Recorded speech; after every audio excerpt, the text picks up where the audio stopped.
हुदहुद को कलगी कैसे मिली? यदि आप मेरे चैनल में नए हो तो मेरे चैनल को सब्सक्राइब करें, शेयर करें और लाइक करें। धन्यवाद। एक दिन बादशाह सुलेमान अपने उड़न खटोले में बैठकर कहीं जा रहे हैं। गर्मी का मौसम था, तेज धूप से बादशाह परेशान थे।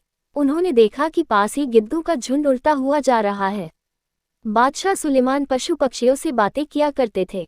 उन्होंने गिद्धों के सरदार को बुलाया और कहा, आज बहुत तेज धूप है, तुम सब अपने पंख फैलाकर मुझ पर छाया कर दो, तो इस तेज धूप से मुझे राहत मिल जाएगी।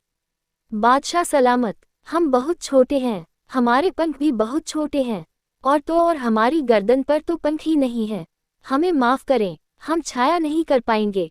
ये कहकर गिद्धों का सरदार अपन साथियों के साथ तेजी से उड़ता हुआ दूर निकल गया।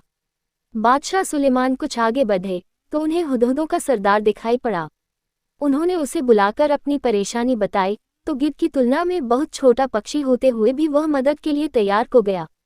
अपने दल के साथियों के साथ पंख फैलाकर उसने बादशाह सुलेमान के ऊपर छाया कर दी। बादशाह सुलेमान बहुत खुश हुए।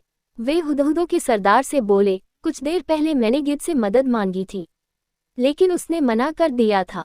तुमने आकार में छोटे होते ही भी मेरी मदद की, मैं तुमसे बहुत खुश हूँ। मांगो, क्या मांगते हो? बादशाह सलामत, मैं अपने दल के साथियों से सलाह करने के बाद ही कुछ मांगूंगा। ये कहकर वह अपने साथियों के पास चला गया। उनसे सलाह करने के बाद वह बादशाह सुलेमान के पास आया और बोला, बादशाह सलामत, हमें वरदान दे कि अब से हमारे सिर पर सोने का ताज हो। ये सुनकर बादशाह सुलेमान बोले, क्या तुमने इसके परिणाम के बारे में अच्छी तरह सोचा है? बादशाह सलामत, हम सभी हुदहुदों की यही इच्छा है, हमने सोच समझकर ही यह वरदान मांगा है। हुदहुदों का मुखिया बोला, ठीक है, मैं तुम्हें मनचाहा वरदान देता हूँ। बादशाह सुलेमान बोले और उसी समय सभी हुदहुदों के सिर पर सोने का ताज आ गया।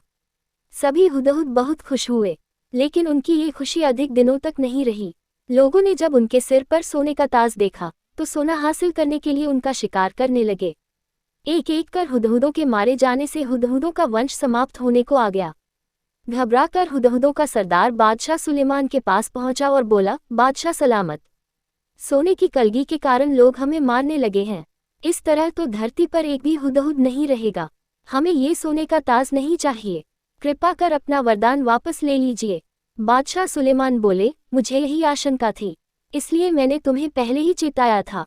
खैर, अब से तुम्हारे सिर पर सोने का नहीं बल्कि सुंदर परों का ताज होगा। तब से परों का सुंदर कलगी हुदहुदों के सिर पर सुशोभित है। सीख, जीवन में कोई भी निर्णय सोच समझकर करना चाहिए। पूरी कहानी सुनने के लिए धन्यवाद।